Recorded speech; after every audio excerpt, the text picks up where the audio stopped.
Amiga! No, What? Neil, you don't do the intro anymore. That's myself or Dave, sorry. It's not a privilege that you have, I'm afraid. Oh. All right, we'll start that again properly. Amiga! All this and more coming up on This Week in Retro Games Limited. High-resolution color graphics. This land of high technology. The revolution in technology that made the information age possible. Those kids are not afraid of computers.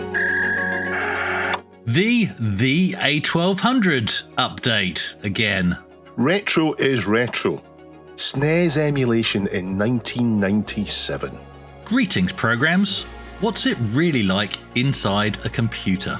And unofficial Wolfenstein, along with lo-fi gaming coming up on this week's show for the week of Saturday, the 1st of November, 2025.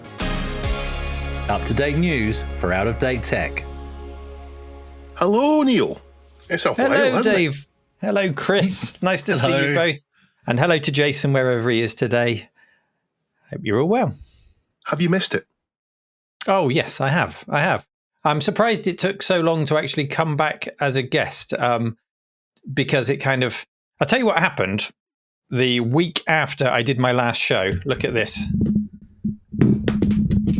I used my microphone on another podcast, and the whole microphone stand fell apart the minute I started. So the microphone didn't even have one more show left in it, and I've had to make a contraption to hold the mic up. So it was time. The universe was telling me I can't put it back together again now. I've broken it even more. So yeah, Well it was done. time. But I have missed it. I've missed seeing you guys as much as anything else. You know, there are ways I visit the This Week in Retro Reddit, and I keep up to date with the news that way. But it's not the same as having a weekly chat with you guys. Mm. I've missed that. And you've been busy though, haven't you? You've been really busy. Very busy. This weekend was spectacular. We had Professor Stephen Ferber, CBE, came to the cave and gave us a talk. He, of course, is the chief designer of the ARM processor, of which 30 billion a year are now made on a planet made up of 8 billion people. So just insane, the impact that guy has had on our past with things like the BBC Micro, the Archimedes, and, of course, now the ARM processor. Just a fantastic talk about what he'd done in the past, and something called Spinnaker, which is a project he's worked on for a while now, where he's put 1 million ARM processors into a computer and is simulating synapses and trying to get to a simulation of 1% of the human brain, or about 10 mice, I think it is. So, you know, it's not like he stopped with the ARM. He's been doing incredible research, and he was a lovely chap. So that has been a highlight of the year, I'd say, a highlight of, well, decades. Just an amazing person to meet. So I'll be editing up the video on that soon. And of course, the pump house, the building of the pump house. That looks super great. busy. Yeah, I've noticed that there's three people are kind of back to normal. Reese has just moved his studio to a new location. Mm-hmm. Clint from LGR has just got back into his house and his studio, and you've got the pump house finish, and you're going to get right back into Trash to Treasure. So it's three of my favourite channels of all. Just right now got back onto the tracks. And doesn't Clint look good? The new Yes. streamlined Clint. Yes. Hello, Clint. Baldy. Baldy. Yeah, and summer is the time to do it from a YouTube perspective. That's when things really sort of dip off. What, shave your head? Views dip off a bit. Yeah, that's when you should shave your head. And then as we come into these months, it gets a lot busier. So we really want to... it feels like the Retro Collective, that sort of singularity moment is now coming with the tech that Heba are making, the pump house, and then the museums into which to feed all the things that we're fixing, sometimes with Heba's tech, into the museum. It's just all coming together amazingly. So very pleased with where it's going. And as much as I miss This Week in Retro, with hindsight, it was definitely the right thing to do to try and find that parenthood balance and make things work. So I'm really glad that you guys found Jason and have just been going from strength to strength. See, you never needed me. So Well, the show is bigger than any of us. Yeah. And it was nice. Thank you for acknowledging me in your new trailer as well. That was nice. And John. Yeah. I think we have to honour the old folks that came before us. even though you're both younger than me. Yeah. Jason's doing great. I was pleased about his Scottish swearing. That was peak. But yeah, Hello, Johnny. Johnny's here. Johnny, are you here to take the out of Chris as well? They're distracting me with cats, and they're going to be editing the show notes as I try and read them. Let's What's move with on. the monitors? What's with the monitors behind you, Chris, on the floor? The What floor monitors. Oh, I had one of them already, and then I got given one, so that's a whole other story.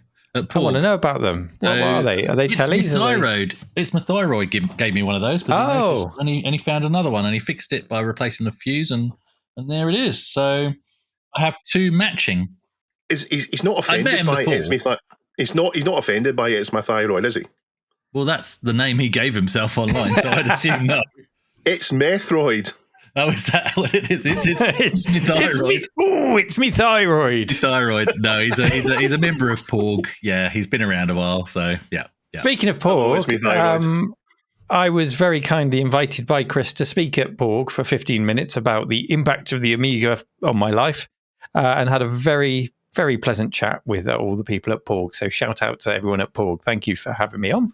That was really good. And we'll make the recording available, or we would if I'd recorded it properly, which I didn't. So you had to be there. There is loads to cover today. I think we should get right into it. Let's do it. Retro Games Limited have dropped the long-awaited update on the A1200. Before I get into this, I'm going to have a bit of a moan, if that's okay with you two. Okay, no. I'm going to do it. I know we don't moan, we don't get into the politics of things, but I'm just going to get this out.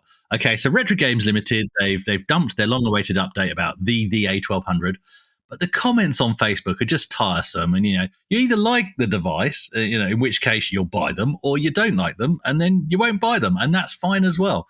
But you don't need to go silly with comments like, why doesn't it have this or that? Or why isn't it FPGA?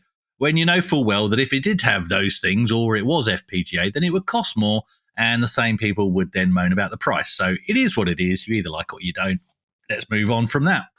And at the end of the day, other options do exist and they have many of those features that people are whinging about. So go off and spend more money on those. And let's concentrate on what the A1200 actually does do, which we now know more about. So, as we suspected, it's full size. It's a full size replica of the A1200.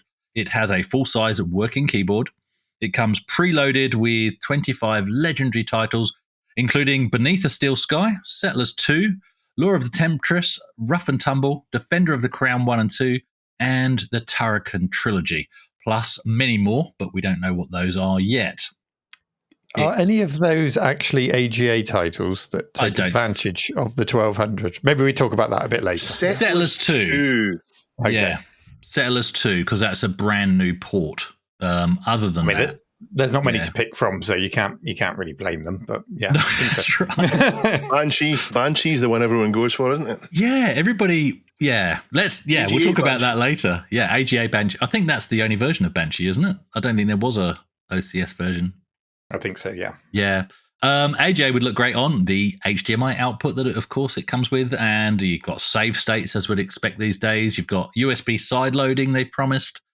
And it comes with, interestingly enough, the classic style mouse, as they're calling it, which is the slightly downsized tank mouse, and the CD32 style gamepad that they came out for the A500 Mini. So it comes with those two devices.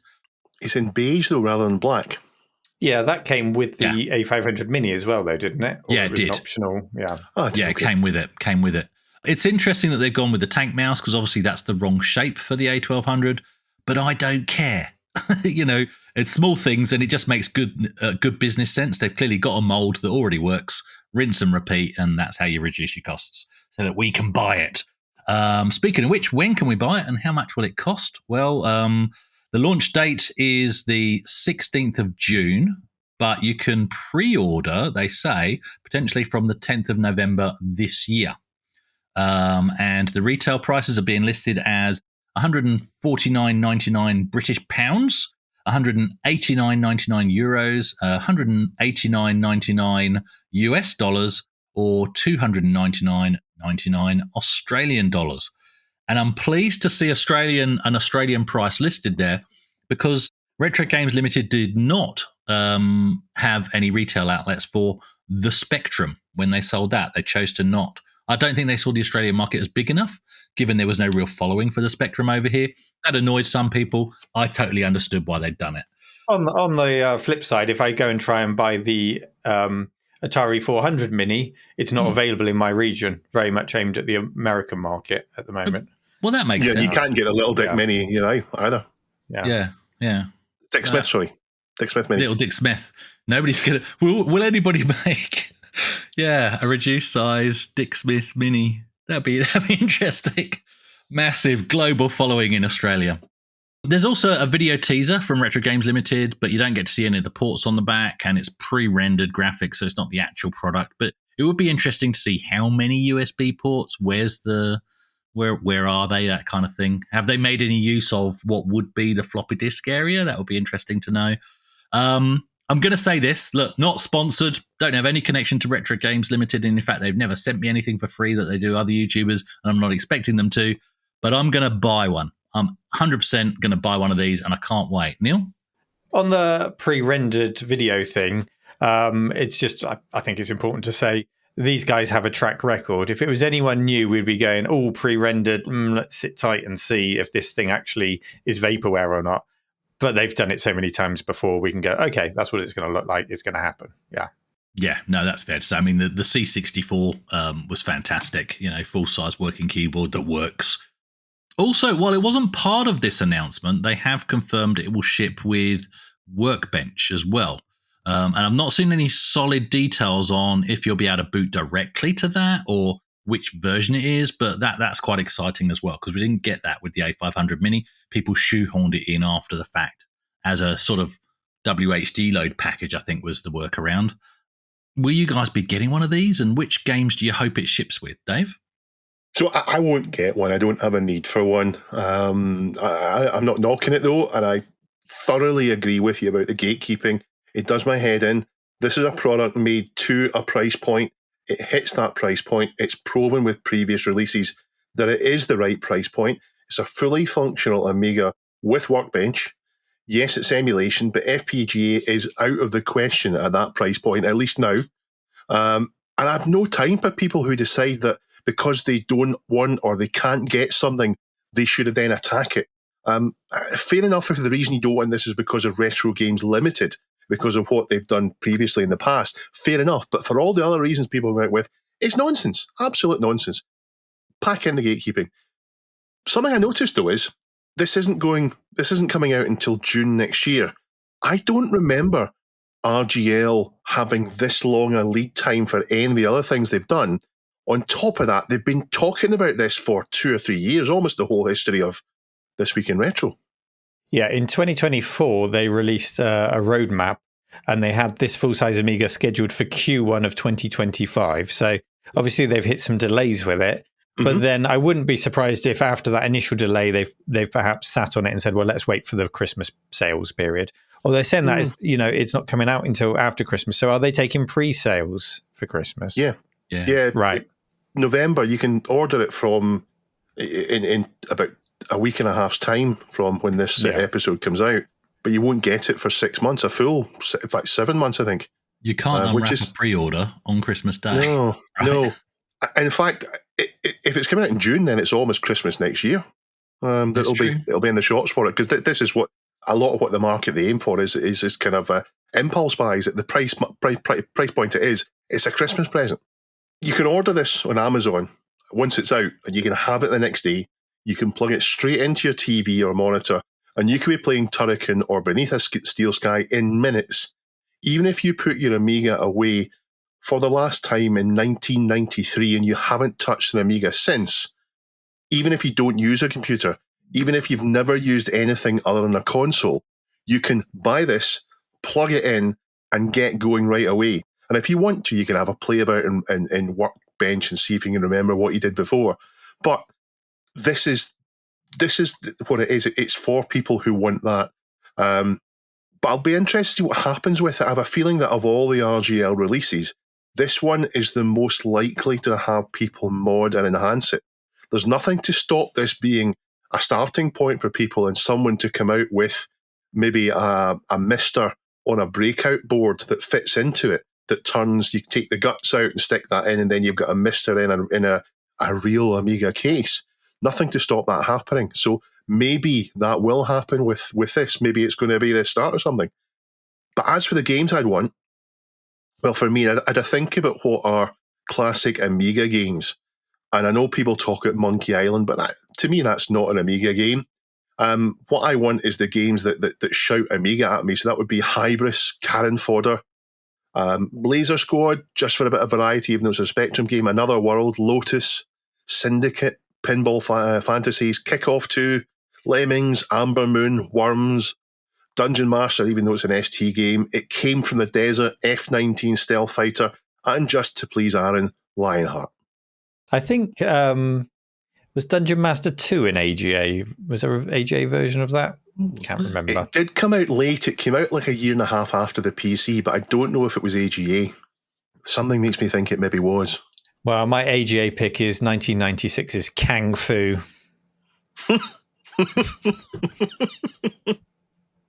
One for you, Chris. You never heard of it? Okay, I won't spoil it. Go and look up. You can't call yourself an Australian if you've not played Kang Well, I don't call myself an Australian. This is the amusing thing. Go and have a game of Kang Fu. Put your Roo shoes on. No, Theme Park AGA or Simon the Sorcerer, the AGA version. Those would be my picks, I think, because especially with Theme Park, not just the extra colours, but the extra grunt of the 1200 just made everything tick along a bit more nicely. Same with games like Syndicate, I guess, as well, that extra grunt. Now, we speculated on the show, back when I wasn't a guest, on what this full-size Amiga might be. My guess at the time was that it was going to be an A600 because of the compact nature of it. It just felt like, that would be an easier thing to make.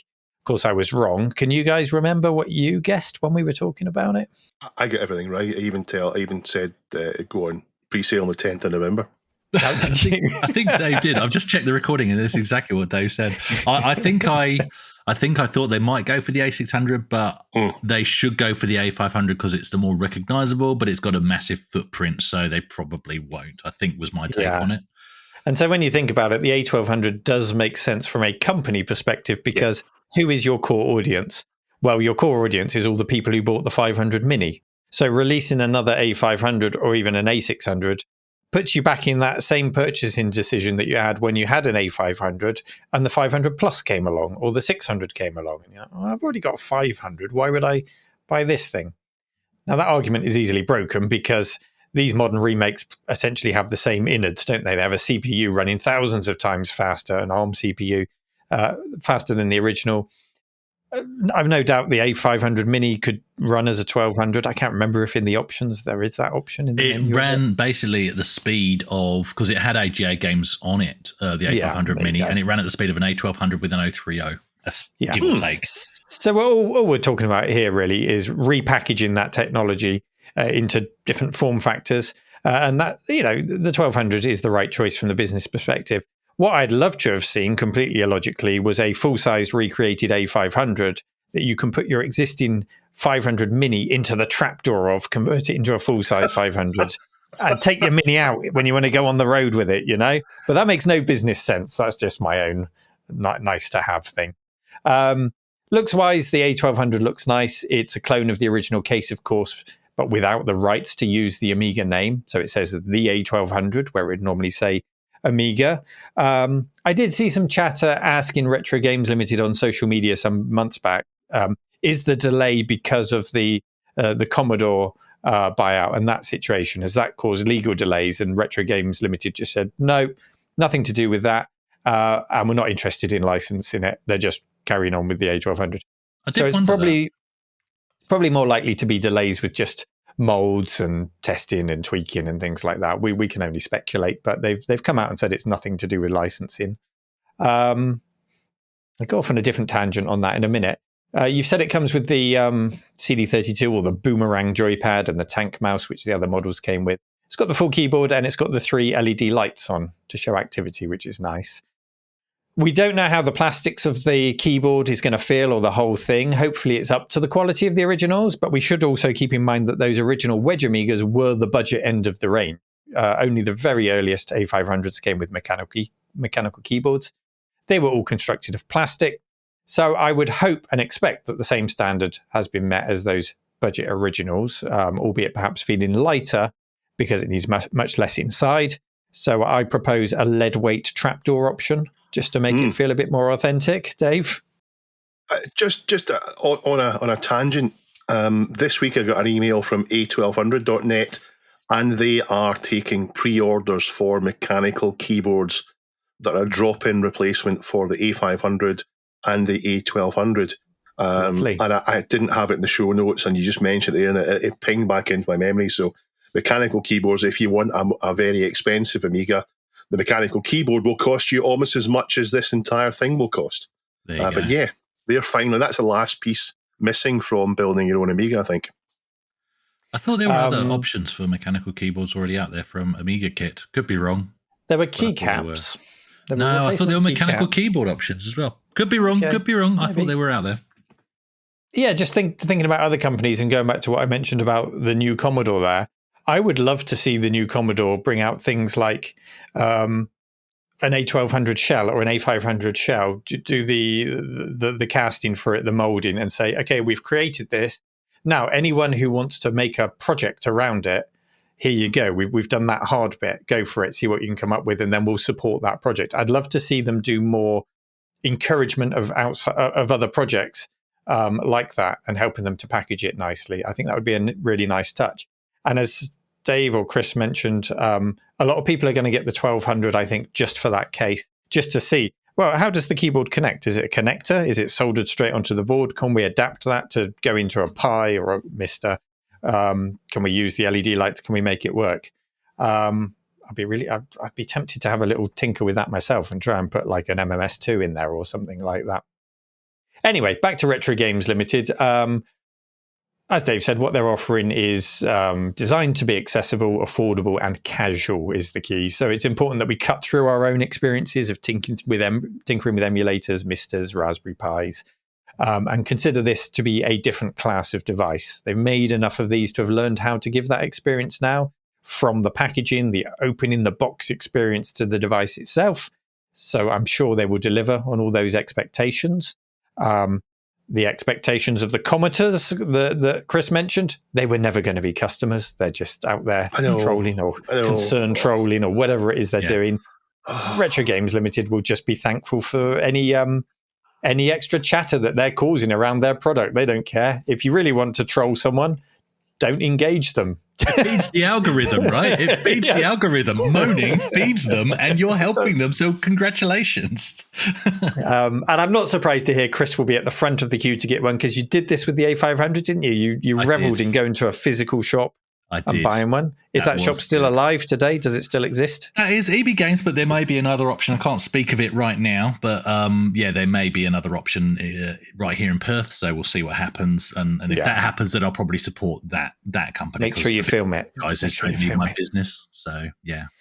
Make sure you film it with permission to go in the shop and film it, of course. Yes. Yeah. Now, where will they go next? Will they? They did release the 664 Black Edition, Mini Black Edition this month, didn't they? The Spectrum in March, the 400 Mini, which I said is really aimed at the American market. They've done the 500 Mini, so they're building out this really interesting range of mini and full size ones. Where next? I mean, Atari ST or Amstrad CPC seem to be at the top of my list, I think, especially the Amstrad. BBC Micro. That'd be a nice European market. BBC Micro, maybe? No, everybody that has nostalgia for the BBC Micro has died already. Sorry. Having just had the designer give a talk at the cave. Sorry. Let's go with the Archimedes. That has a huge following for everybody at school.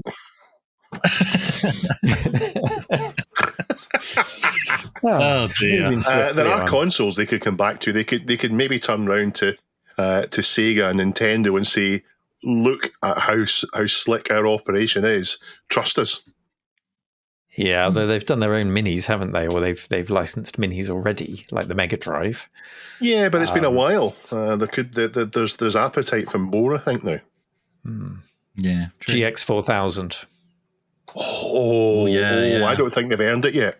I don't think they've earned it. On the games front, I wasn't having a stroke at my desk earlier. I was actually trying to boot up my actual A1200. And I've booted up my A1200 and just to check the games that are installed. Dungeon Master.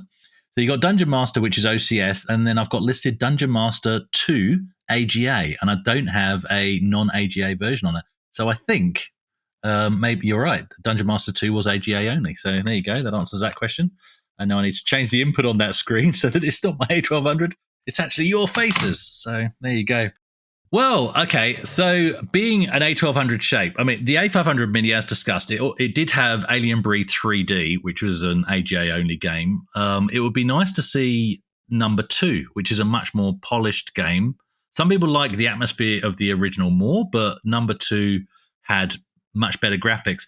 And it's really hard. Like my actual A1200 has got an 030, and it still runs like a pig on that.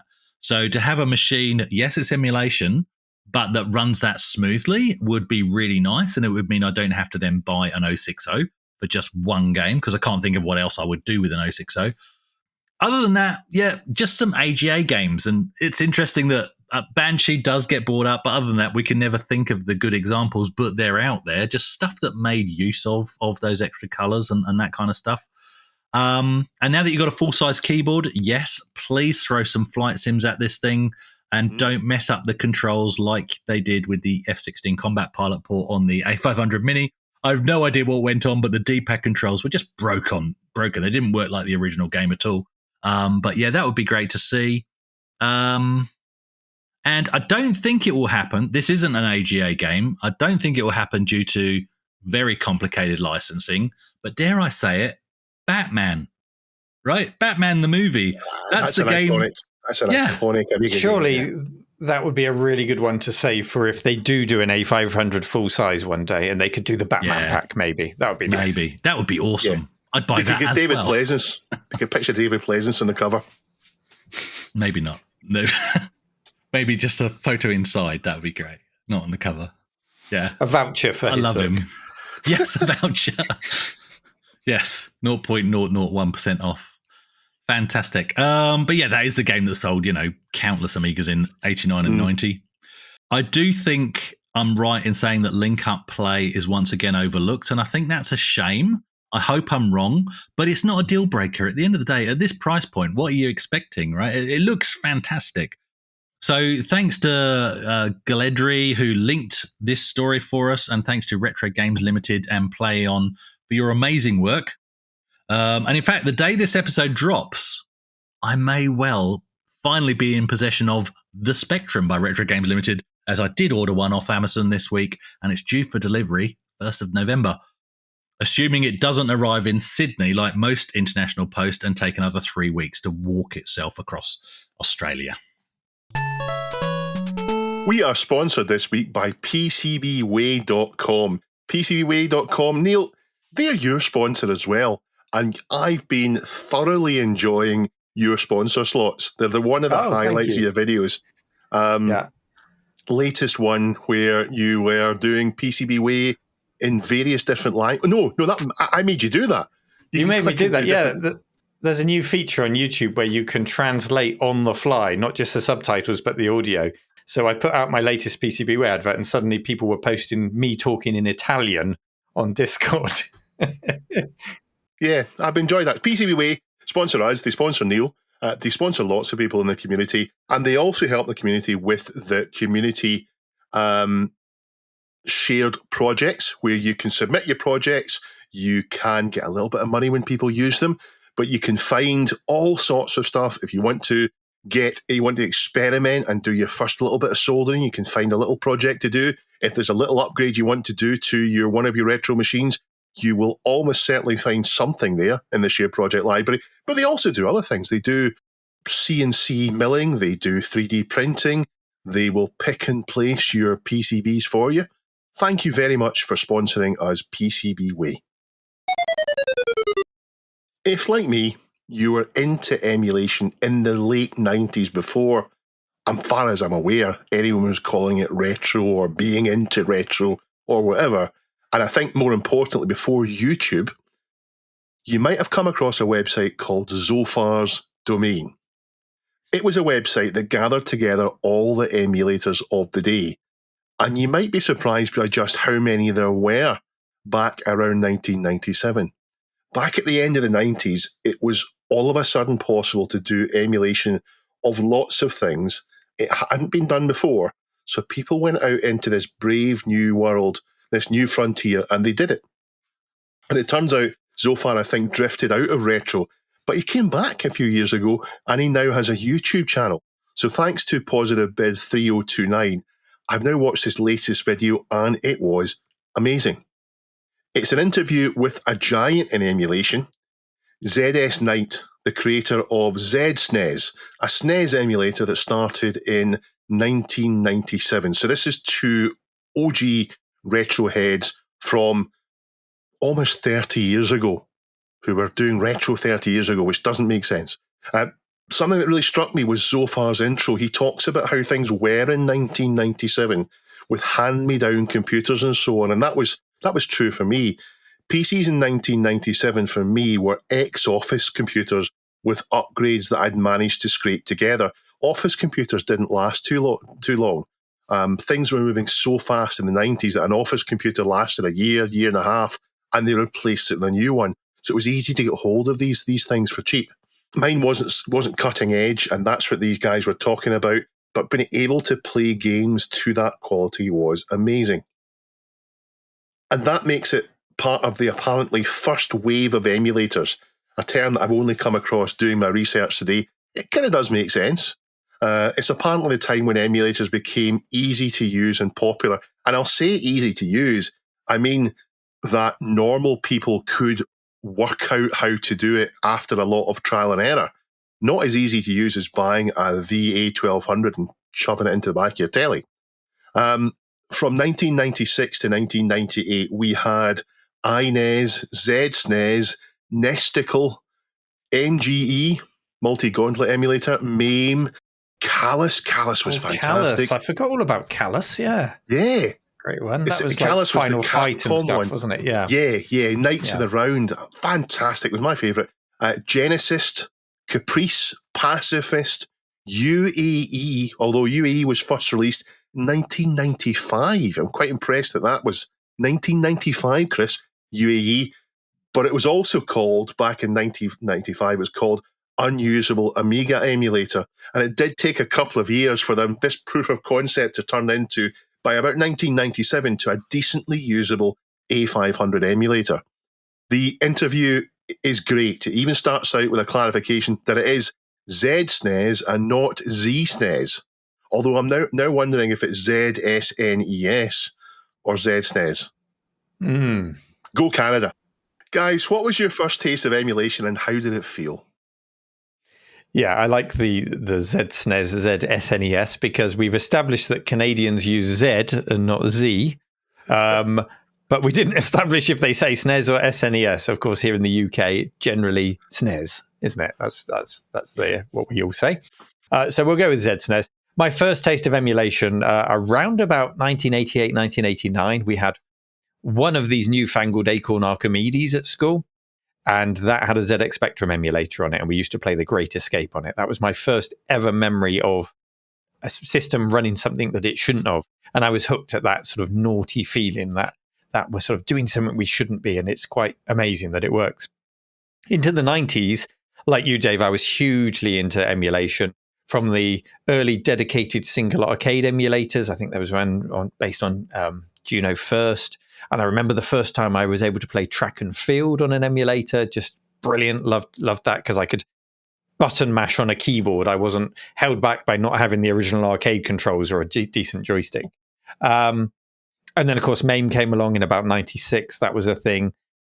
I remember getting really, really into the Neo Geo library and Neo Geo emulation in the 90s. And I had an S-Video port on my video card at the time. and I plugged that into the old family CRT television, 21-inch television in my room. So I was just smashing all the Neo Geo games. Yes, Dave? Do you remember back then when MAME only covered some arcade machines, and then every month there was a new release and there was 24 arcade machines? You're like, oh my God, I need to play that. Yeah. And that's where Zofa's domain came in, zophasdomain.net, because you were monitoring that daily for the latest emulation news. I was reading that. I was reading a website called Atmospheric Heights. There was another one. I don't know if it was just called Retro Gaming, but the theme was blue and it was daily updates. I can't remember what that one was called. Maybe someone could jog my memory. And of course, Shane R. Monroe's Retro Gaming Radio. Those were all the sort of outlets that were keeping me updated on what was going on in emulation. And I was just totally into it, to the point where even as a 17-year-old at college, when we had to choose a topic to give a talk on as part of our communications class and practicing giving presentations, I gave a presentation on MAME in like 1997. And I got an A for it. So, thanks, MAME, for that. But it was really nice to hear from ZD Knight in this interview. He looked surprisingly young, and it turns out that's because when he was writing ZSNES, he was only 17 writing this assembly code. Incredible. Yeah, and you had this period where you had the coming together of playable emulators, not just proof of concepts, the technology that could run them, and that the emulators were running things that were either current, things like Ultra HLE, on its way out, or dead, but still in very recent memory. So, for example, the SNES at the end of the 90s, I know it was still current in some markets, but it was clinging on in there, but it was still close enough to feel like you were, doing something a bit naughty and playing games you shouldn't be playing. And every website like Zophar, and every emulator for that fact, had its own personality to it. Zophar's domain was a really nice place to visit, and you knew Zophar was behind it. ZD Knight with his snow effects and his quirky GUI on ZSNES, Nesticle with the severed hand as a mouse icon, and ZSNES had like Easter eggs on August 1st telling you your computer had a virus and stuff like that. There was all this personality, and it felt like a nice community, and much less sterile than today, where you just go to a subreddit and you just scan headlines. When was the last time you went to a retro specific website to get news? I know. Even we use, even This Week in Retro uses a subreddit, and that's just the way it is. That's the way it happens now. So I feel like a little bit of that magic from the days of Zophars domain is missing, which is why I was so delighted about 2 years ago to see this name appear on Twitter, Zophar. I was like, it can't be. Is it? It is. It's him. And I reached out to him and just said, thank you for everything you did back in the day, because I loved your website and you kept me up to date, and it's brilliant to see you back. So do go. I think he's got about 5,000 subscribers on YouTube. So please do go and subscribe to Zophar. Even if you've never heard of him, trust me, he deserves your support. He's such a nice guy. But I asked him if he would mind if we always ask creators. There is this idea that there's fair usage or fair dealing, and you don't need to ask creators to use a little bit of this thing. But we always ask them anyway before we use anything in This Week in Retro. I asked him if we could use his interview, a bit of B-roll from that for Duncan to use with anything. He was so nice when he said yes, we could. And the interview's just great. In fact, I noticed Bob from Retro RGB. He saw the interview and thought it was great and was talking about it in Bluesky. Great interview, such it is. Sorry, Neil. Yeah, no, it is a great interview. And ZS Knight talks about, of course, when he was 17 doing this, the games that presented particular problems like Star Fox and Tales of Phantasia, how the emulator was a bit hacky. And then as it developed, he decided to go backwards and try and make it more accurate, but then ran into problems unpicking those hacks because of the way he developed it. It's a really great chat. So go and listen to it. Use the link in the show notes and subscribe to Zophar. Subscribe. I want to see him at 10,000 subscribers as quickly as possible. Please do. Chris. Nice. Well, it's interesting because I really didn't dabble with emulators at all back in the 90s. Closest I can relate would be at work.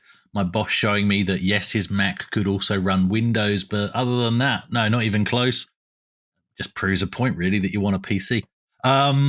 So it was really when I came back into this hobby in 2018. I'd ordered on eBay an Amiga, but that was shipped to my parents' house in the UK. I had to wait a year. So then I started dabbling with emulation, starting with WinUAE and programming it, setting that up to how I wanted it. And then UAE for ARM, which I think I discovered through Amiga Bill. What's the other channel he was on with the two of them? The name of the channel's gone, but yeah.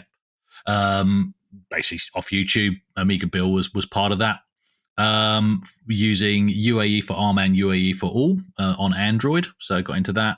And then swiftly followed by, and this is Dan Wood's fault, Amiga Forever. And I just love, I'm happy to configure an emulator, but very happy to just have an off-the-shelf product that you just install and run with, and it's got the ROMs, and it doesn't cost a fortune. I purposely bought the DVD set with the video footage, like the Commodore Visual footage and all of that. So that was a nice little package. Neil? The Guru Meditation. That's it. Thank you. Just Amiga slipped me on. Yes, in the heat of the moment, it slipped my mind.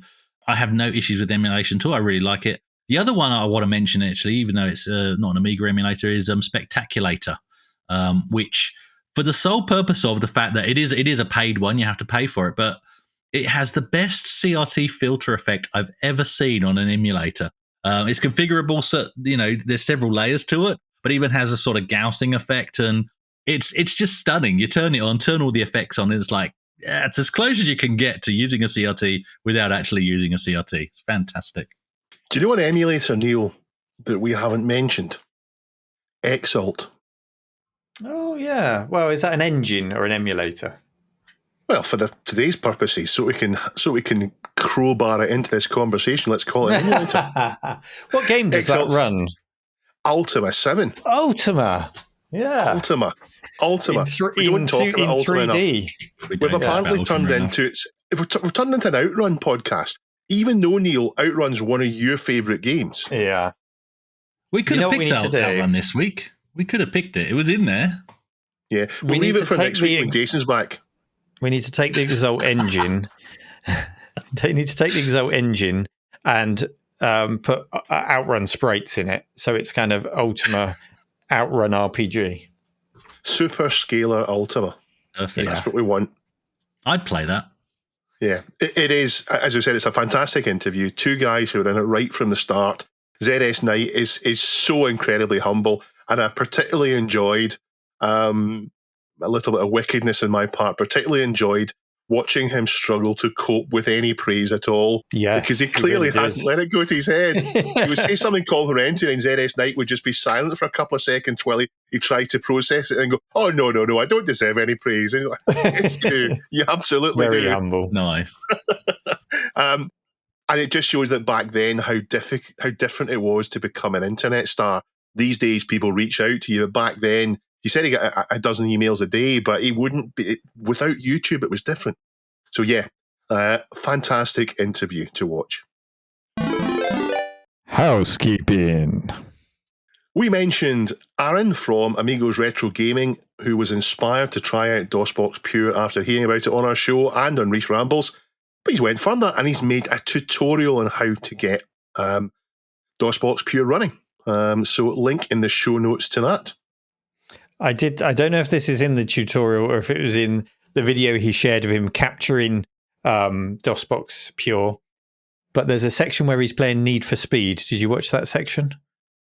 And it's the most infuriating 10 minutes of your life because it's a man playing Need for Speed who cannot find first gear.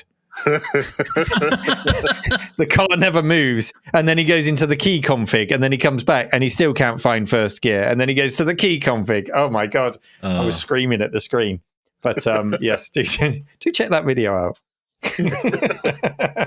This isn't that was in the first video. This is a different video. I'd like to welcome on a new patron. So welcome on to James. Thank you for signing up to be a twirler. And there is news for patrons. A patron-only episode has been done. Has it been done, Chris? Oh, look, that's exactly what I've got on my little MacBook here. I've been doing some editing because we're trying to make sure it's not extra grunt for Duncan. So he's given me the templates, and after we've finished recording this, I will be uploading that, and we'll be ready to go. Fantastic. So Wednesday, which, if you're watching this, was a few days ago, but it would been for us, will be a short episode for Twirlers. It's going back 5 years into the past to revisit the topics discussed 5 years ago by John and Neil, and it's surprisingly aged well. It's quite interesting. Okay. Yeah. Well, Ultima never ages. I've also been talking to some guests. You do mention Ultima in it. Yeah. Yes. Yeah. I'm pleased to hear. I've been talking to some guests. I've got 2 booked in. I'm maybe get another 1 or 2 booked in for Christmas. There's something special happening next month, which I can't tell you anything about, so I won't say any more on. And on to news in brief. And top story this week, the most updated voted story this week we hadn't covered, is an article linked by Elk1984 from endlessmode.com, which he's titled, so Elk1984 has titled it, "Is it time for a return to lo-fi gaming?" And I think that fits the article better than their own title, which was "Shorter games with worse graphics really would be better for everyone," actually. And I'm not going to give my whole opinion on it because this is just news and briefs, but my opinion is mixed because, yes, I agree and I see the points. However, I don't ever want there to be a time when AAA gaming doesn't exist. I want to get away from the risk-averse stuff that we've seen, which just seems to be whatever they think people already like reheated. But I want to be blown away by something pushing the limits.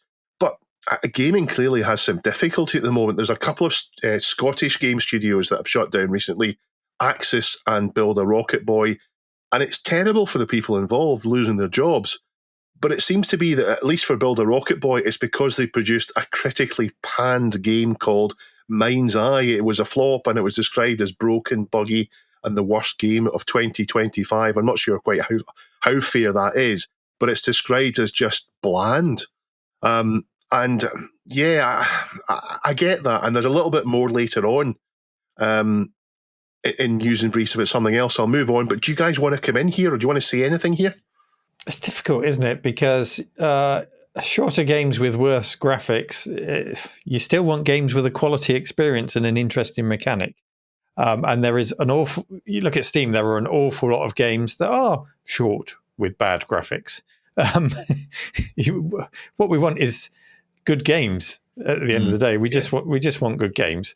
When you lower the bar to entry, you're going to get a lot of those.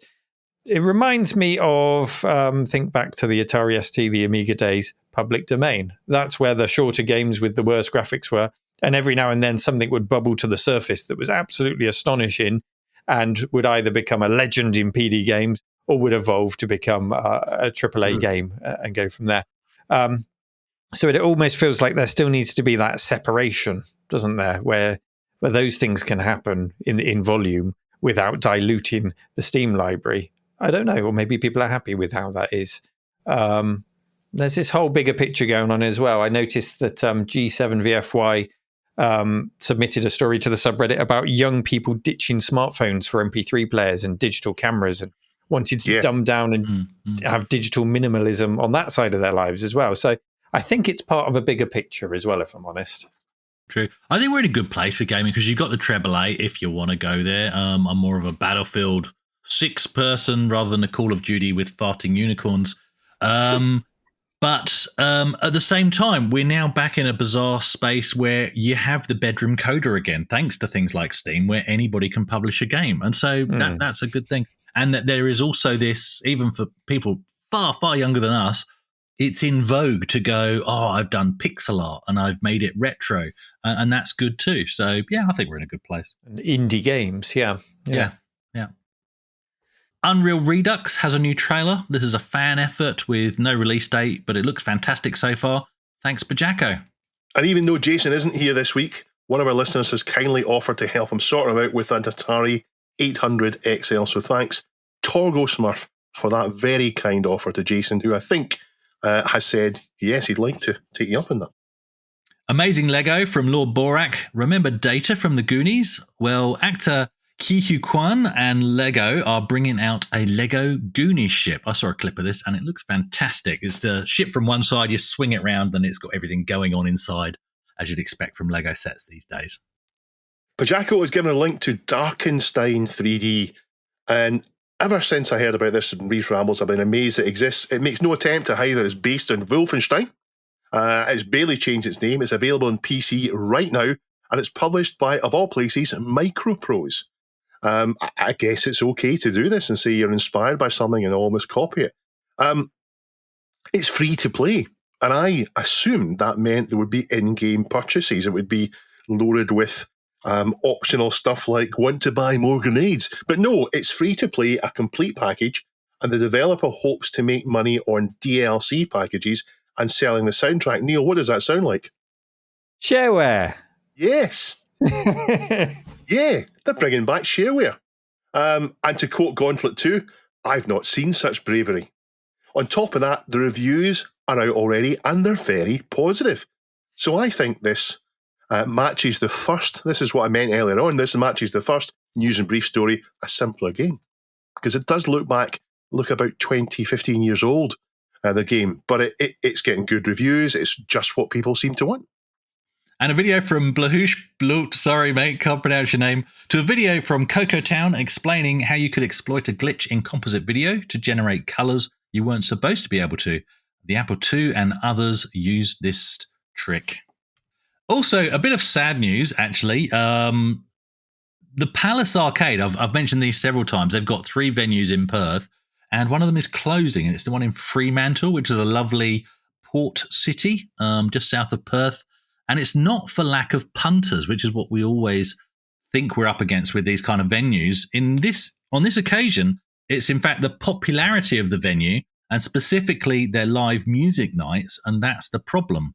They've had noise complaints from the neighbours, in a city centre retail and hospitality area, and the threat of fines from the local council, and that's basically caused them to not renew the lease. So it's very sad. So Palace Arcade does still exist in Northbridge, and which is in the Perth City Centre. That's the one I go to for the gaming comps, and there's also one in Victoria Park. So it's really sad news, and for such a stupid reason. This is why we can't have nice things. Everybody needs good neighbours.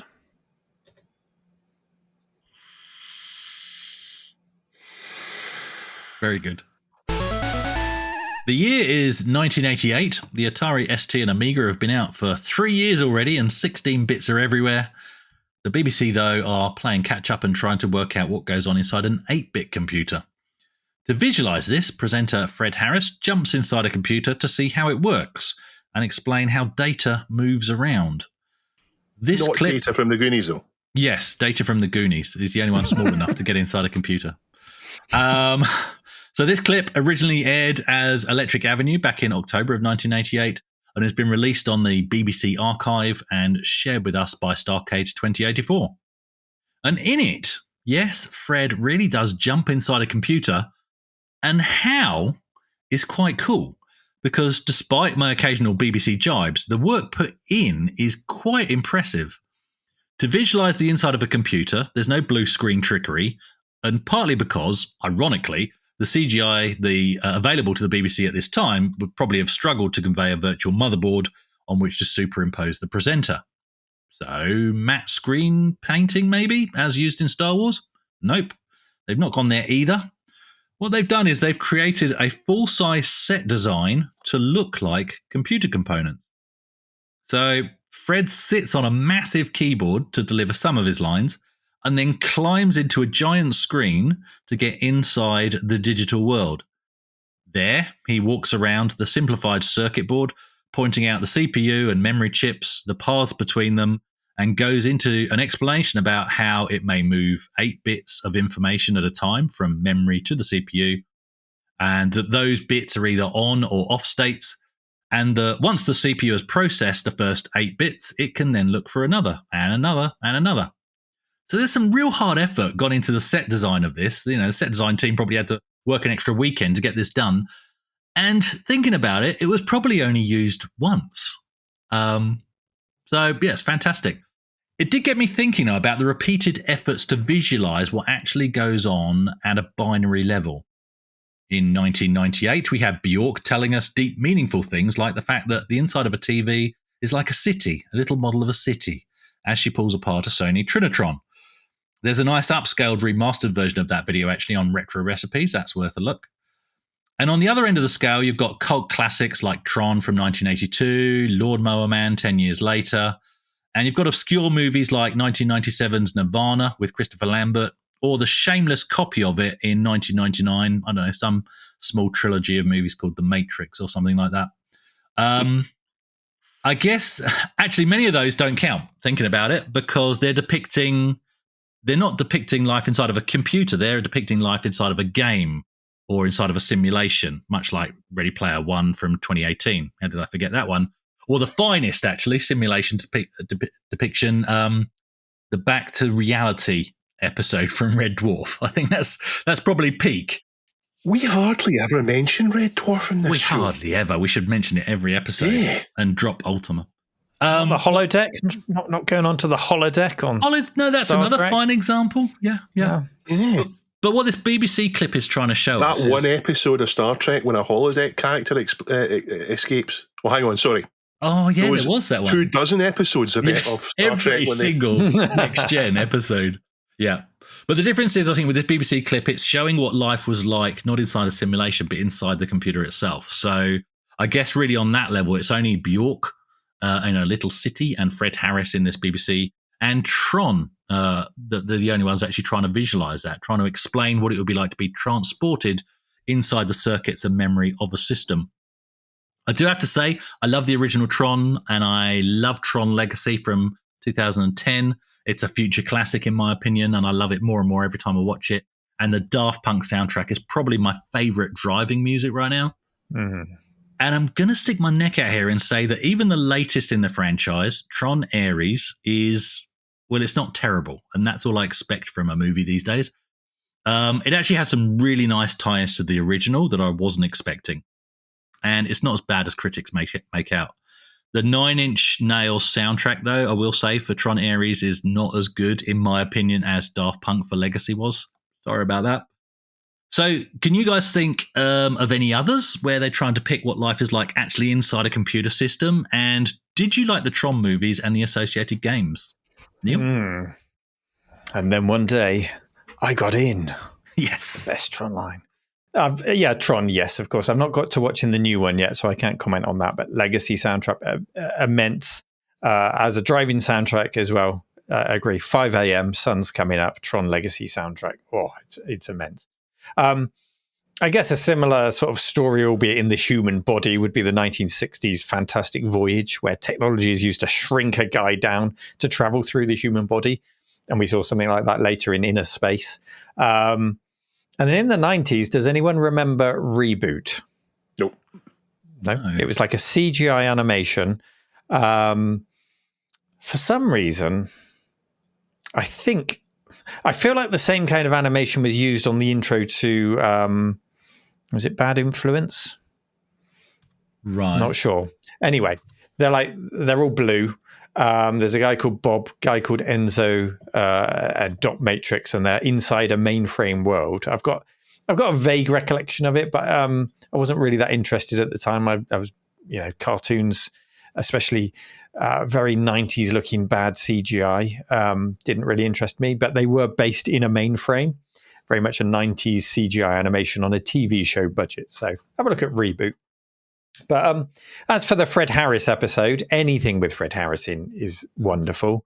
And this is like peak BBC edutainment. It's taking a dry subject, it's making it easy to understand and entertaining without resorting to gimmicks. And no, I don't think shrinking Fred down to go in a machine is a gimmick, because it is used to good effect here and it enhances the educational aspect of the programme. Was it David Bellamy used to shrink down as well? And yes, see them. That was the one I thought about. I didn't put it in the notes, but yeah. It's a David Bellamy thing. Yeah. So I'm glad all of these shows are being archived. I'd love to see the Beeb do more of this kind of thing in the modern day. I know they do their fair share of edutainment, but it's such a different market that they're competing in now, just to be noticed against the Netflix and the Primes and all the channels of the world. This is going back to when we had 4 channels, and they knew they'd have the eyeballs and they could throw the budget at this kind of thing. So great that it's being archived, and I'd love to see them do something similar for the current generation. Let's have another round of computer literacy. Why not? Dave? Well, I remember Lawnmower Man. I went to see that on a date, and I was at that age where going to the cinema was just an excuse to sit near the back, and I didn't see much of it at all, and I don't think I missed much. As the Tron films, the aesthetic in all of them is fantastic, and that's half the point of the film, just the look and feel and sound of it all. But after the first film, which is so iconic, the other films, they're just okay. They're not that memorable. I don't remember just anything other than kind of the feeling of them. They're just 2 hours of entertainment and escapism. The first film, though, is just incredible what it showed us. Very much of its time when things were like this were amazing and computer was going to be everything, and no one had put limits on them. Dave, just in case she's listening, what was that date's name? I'm not going to say. Oh, he doesn't kiss and tell. Oh, no. Disappointing. There is good news, though. I've been watching a lot of Apple TV sci-fi, and it's all been good. The stuff I've watched, it's all been good. It's all been done to a high level. And Apple TV have a new series coming out, which although I think has been transferred across to, I think it's been transferred to Paramount, but it's based on Neuromancer. So Neuromancer, William Gibson, iconic novel, started all the cyberpunk stuff, or at least it was the biggest thing in cyberpunk. And one of the things in Neuromancer is going into cyberspace, and that's coming to TVs, I think, next year. So that'll be something we could have, if it already right, we talked about here. So there's something to look forward to in that way. Sounds very cool. Another video that popped into my feed this week, actually, which I feel is on topic, is by YouTuber Greg's Game Room. And he simply goes through pretty much every official Tron game ever made. It's well worth a watch. I'll put a link in the show notes. And it made me think about, these weren't official Tron titles, but one of the first game types that I looked up when I got my first Android tablet was light cycle games. And there were some cracking ones out there that had multiple levels, even some that had map designers so you could create your own levels. First game I ever programmed to completion was a 6-player light cycles game in Pascal. Nice. That me and all my mates would sit around one keyboard playing 6-player at college. It was great fun. Started off at 2-player, and then I just kept adding more and more and more players to it. Beautiful. It's just such an easy to understand, great game concept. Is 1-player light cycle, is that Snake? I That's think Snake, so. yeah. 100% that's Snake. Yeah. A lot of these were the ones on my Android tablet. They were like 3D behind the bike view as well. So a bit of a step up from the top down. But the top down is just as much fun, right? It's just such a simple game concept, like you said, Neil. My definitive best Tron-like game on a console. This is going to shock a few people. So not so much light cycles, but more the disc throwing part of Tron, trying to de-res each other. This is going to be controversial. You heard it here first. It's Danger Ball on the original PSVR. I'll leave you with that. On that note, before Dave interrupts me and my close, I'll de-res him by saying end of line. So it's time for question of the week, and I believe we're out of contest mode. Last week's question was, what's your favourite immersive experience? And I do remember Dave saying it doesn't have to be gaming related. So let's have a look. And Neil, do you want to read out the first answer? Yeah, it's our good friend Richard Shears who says, laser tag, running around shooting freaking laser beams at each other. The last time I played this, we were all giggling like little children again. Amazing, and it doesn't get any more immersive than blacked out spaces with MDF structure creations and neon signs with idiots running around, forgetting they're 40 or 50 and that bones are very fragile nowadays. Maybe my answer should have been Laser Squad to keep with the vintage gaming theme, but meh. Yeah, good answer. Laser tag, it's kind of like Laser Squad, isn't it? But except everyone forgets they're in a team and just ends up having a bundle around there. Who was it that did a laser tag video recently because they'd made a motion tracker like from Aliens and they used it in Laser Quest? Yes, Rob Smith. Yeah. Yes. Yeah. Fantastic video. Am I allowed to shill? Am I allowed to shill? Shill. Our next guest speaker day at the end of November will be Rob Smith, and he's bringing that and all of his other wonderful gadgets with him. Yeah. Do you know what? Because they were having a discussion in Discord about the fact that you need to do some filming at Laser Quest. I was such a Laser Quest nerd. I literally said in Discord, I'm tempted right now to get on a flight to the UK. And I wasn't even joking. I didn't do it, but that would have been fantastic. If I'd known there was a motion tracker involved, I might have jumped on a plane far out. Lord Borak says, I like scuba diving. That's pretty immersive. Well, that's very true. Good answer. That would be amazing. It is. I did my PADI basic training in my 20s in Kenya and went down and just was surrounded by turtles and octopuses. It was just an incredible experience. And I agree. It's probably the most immersive experience I've ever had, scuba diving. Love it. And then never did it again. Biscuit says, and this surprised me that he said this. He says, the Coronation Street set at Granada Studios tour. So Coronation Street is a British sitcom. Not sitcom, British soap opera. I think you were right first time. Nobody's British ever laughed opera. at Coronation Says, Street. It looked just like the dozen rows of terraced houses that I'd passed on my way to school that morning. I always used to look for the cat on the intro of Coronation Street. There was a cat. Yes, the ginger cat. Wasn't it ginger? Talking about cats, Richard Shear's got a new kitten this week. Oh. Wolf. Is he going to take it to Laser Quest? Well, I don't know. And shoot it. I imagine cats would love it. And at the mill, I have gained the trust of Car Park Cat, a cat that's been very skittish and appears from time to time. Dave sent me a box of Dreamies for the sole purpose of bribing this cat. And it now comes and sits on me. It's been into the pump house. And then at the patron day this weekend, we thought, he'll just be too scared. There's so many people. Nope, absolute tart. He came out and said hello to every single person as they arrived. So Car Park Cat is on the team. So there were many great answers, by the way, in the subreddit from this week's, including one about running 2 Virtuoso machines off a single Amiga 4000. So do take a look through. What's this? Crystal Maze live action game. Yeah. Nice. Oh, that would be good. You got loads of answers here. Yes, tons. Aye. A bit. What about? Show's been quite popular since you left. What about escape rooms? I mean, that's sort of an immersive experience with a gaming slant. Escape rooms. So, on to this week's question of the week. And it's a simple one. Doesn't matter if you're going to buy one or not. What games would you like to see on the THEA1200 on its release? Pop it in. Where would they pop those? Neil? Or, hang on, can I just add to that? As it has Workbench on it, or applications. Oh, good point. Yeah. What games or applications should it come with? Yeah. Octamed. Where should they put their answers to the questions, Neil? They should put it at our subreddit, reddit.com/This Week in Retro, sponsored by PCBWay, hosted by Chris Winters and David Barr and Jason Compton. This Week in Retro, Reddit address is reddit.com/r/This Week in Retro. He got it wrong. This is why we sacked you, Neil. Far out. On that note, I'm waving. I'm waving. Neil's Neil's sulking. Thank you all. Thank you for coming on, Neil.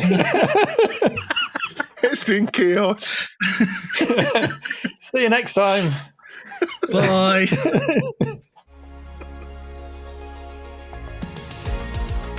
This Week in Retro was written and presented by Chris from 005 AGIMA, Jason from the Retro Adventurers, and Dave. It was edited by me, Duncan Styles. The podcast version of the show is available through your favourite podcast app, including Apple Podcasts and Spotify. And the video version is available on the This Week in Retro YouTube channel.